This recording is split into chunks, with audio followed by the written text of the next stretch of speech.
In the 17th century, the 5 families that settled the Ipswich colonies were endowed with supernatural abilities by something called the power. When one family tried to get more power, it was banished. The remaining 4 families, in order to protect themselves, formed a covenant that ensured their survival. In the present, the 4 descendants of the covenant are good friends. They're Caleb, Pogue, Reed, and Tyler, known by the students of the Spencer Academy as the Sons of Ipswich. Tonight they're together on the edge of a cliff and use their powers to jump, allowing them to land safely and make a smooth entrance at the latest school bonfire. There, Pogue's girlfriend Kate introduces them to her new roommate Sarah, and newcomer Chase. A girl makes fun of Sarah for being on a scholarship instead of being from a good family like everyone else here, and when Caleb calls her out for it, Aaron comes in her defense. Aaron pushes Caleb to start a fight and Chase cuts in to stop him, but at that moment Reed uses his powers and makes Aaron puke to embarrass him. Suddenly the party's interrupted when someone announces that cops are on their way. Everyone starts running away from the party, trying to escape through the woods. The girls try to leave with Chase in Sarah's car, but it won't start. Reed offers to fix it and pretends to look under the hood when actually he's using his powers to take care of it. After they take off, the 4 witches get in their own car and decide to have some fun. A police car starts pursuing them at high speed through the woods, where the boys pull lots of crazy moves to dodge every tree in the darkness. When they make it out of the forest, they find themselves driving very fast in an open yet foggy field. They're about to reach the edge of a cliff, so the boys begin using their powers together as Reed accelerates and the car flies across the chasm, only to suddenly vanish in the fog. The cops are disturbed as they jump to the wrong conclusions, but suddenly the boys' car falls from the sky right behind the police car. The officers are too confused and shocked to react, giving time for the boys to get away. When he gets home, Caleb finds his mother still awake. She starts talking about Caleb's father and says that she doesn't want to lose Caleb like she lost her husband. She also reminds him that the powers he got when he was 13 will be 1,000 times stronger after his 18th birthday. The powers are too addictive, and once he starts using them, he won't be able to stop, meaning he'll age faster until there's nothing left. In the forest, the police find an abandoned car, and inside there is a teenage boy that won't respond. The cops have to break the window and are shocked to see the boy's eyes are completely white. Back at the dorms, Sarah asks why Kate called the boys the Sons of Ipswich, and Kate tells her the story of the 5 families, saying they're old money without suspecting the truth. Afterward, Sarah is taking a shower when suddenly she hears the noise of something breaking and the light goes out.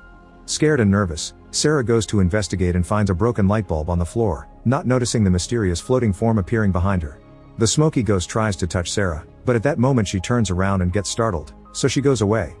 While Caleb's also startled awake by a bad feeling, Sarah bumps into Reed, who goes to check the bathroom but finds nothing in it. The following day, Caleb is driving and talking on the phone with Pogue. Caleb glances at the passenger seat, where he left a newspaper with an article about the dead student in the forest. Suddenly, the boy comes out of the paper in a rather creepy form that scares the heck out of Caleb.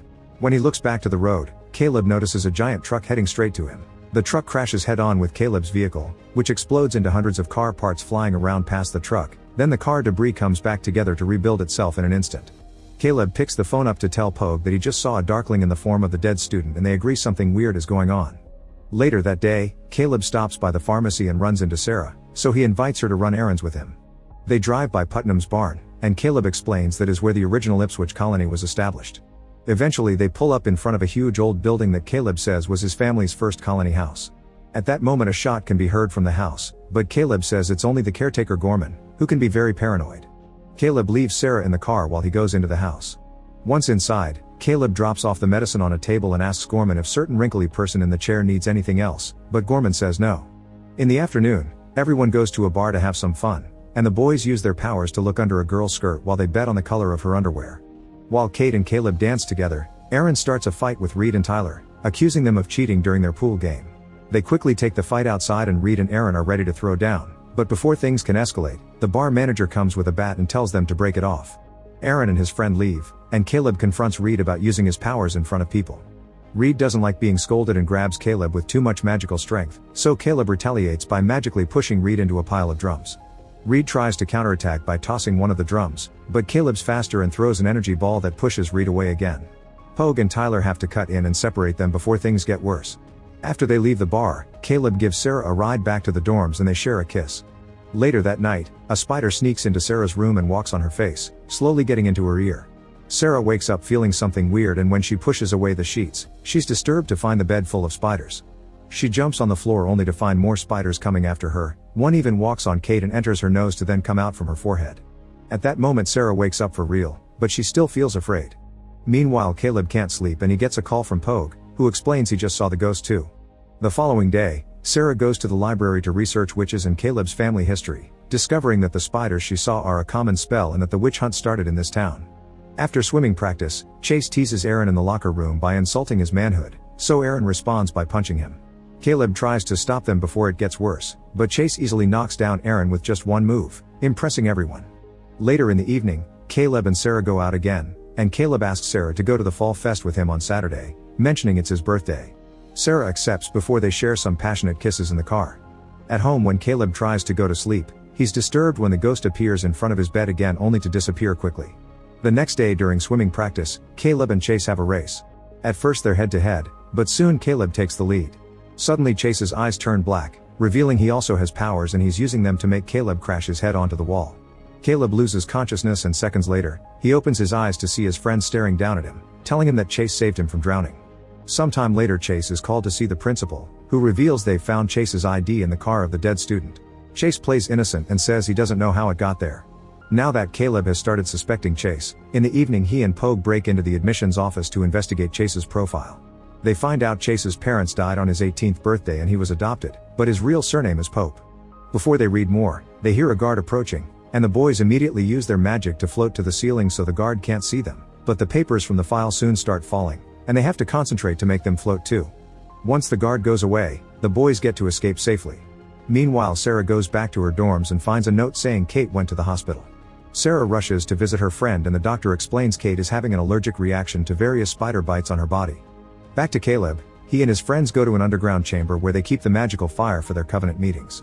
Caleb uses his powers to grab the Book of Damnation from a shelf, which contains the names of all the people who brought witch charges against John Putman, the head of the fifth family.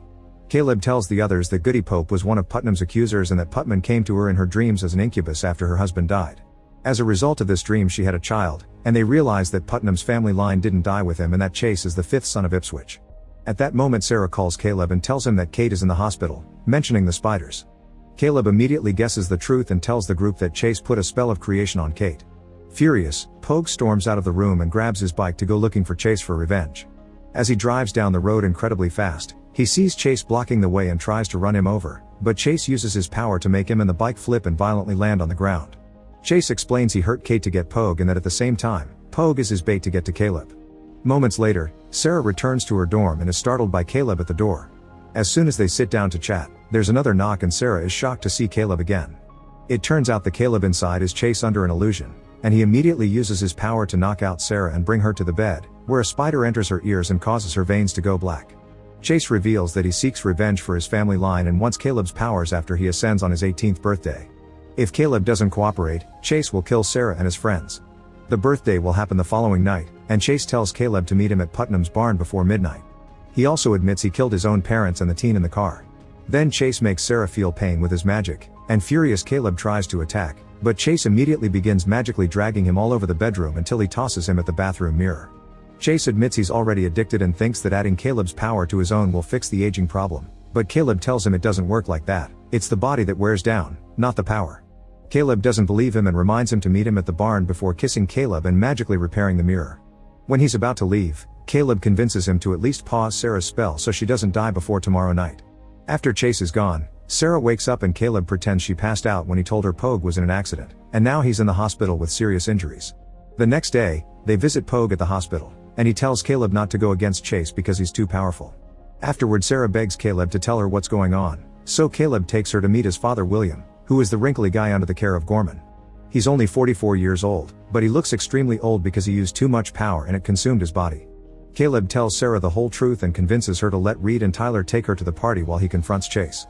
In the evening, once the trio arrives at the party, Chase watches them from the top of a building. As soon as Red and Tyler get distracted, Chase jumps down and kidnaps Sarah. Meanwhile, Caleb is making his way to the barn and a call from Reed tells him Sarah is missing. Suddenly Chase jumps onto the hood of Caleb's car and attacks him by making all the windows explode. Caleb gets out of the car and runs to the old barn, where Chase is waiting with an unconscious Sarah to make sure Caleb keeps his end of the deal. When Caleb refuses again, Chase floats up and throws a magical attack at Caleb, then he hits him with some wood pieces from the barn. Caleb tries to retaliate with his own magical energy, floating away whenever he's attacked back, but Chase is too powerful and creates energy threads that capture Caleb and bring him closer before he tosses him out again, making him hit lots of the objects in the way. When Chase pushes Caleb once again, Caleb lands against a wood beam and is stuck there as his body starts to glow. The clock indicates it's finally his birthday and he's now ascending. After several seconds of energy entering Caleb's body, he drops to the floor, and he finally has the power to fight back properly. Now his energy attacks do hurt Chase and send him flying through the barn, but this also hits a lantern and starts a fire. Next the boys begin throwing objects at each other, but in a moment of distraction, Chase hits Caleb with an energy ball again, then tosses him outside through the window. Chase proceeds to grab Caleb's face and tries to force him into saying the words of the spell that will transfer the powers, but Caleb has a strong will and pushes him away to continue fighting in a fierce exchange of energy balls. In the meantime, Caleb's mom arrives at the old house to talk to William, convincing him that his life is wasted anyway so he should do something for his son. William recites the spell and sends Caleb his power. At the barn, lightning flashes, and Caleb receives his dad's magic, making him more powerful. Chase throws yet another energy ball at Caleb, but since he's stronger now, he catches it easily and throws it back at Chase. The power hits Chase and passes through his body, causing him to fly backward and get caught in the explosion caused by the energy ball hitting the fire in the barn. Caleb goes back into the burning barn and after dodging a few falling beams, he takes Sarah out just in time. At the hospital, Kate and Pogue both regain consciousness as the spells disappear. The next morning, Caleb and Sarah are still at the barn telling the firefighters what happened. One of the firefighters comes up to tell them that they searched the area and didn't find anybody else, which Caleb doesn't have an explanation for. Once the firefighters are distracted, Caleb uses his power to fix the windshield of his car and then they drive off into the sunrise. Make sure to subscribe and turn on notifications so you can watch more videos like this. Thanks for watching.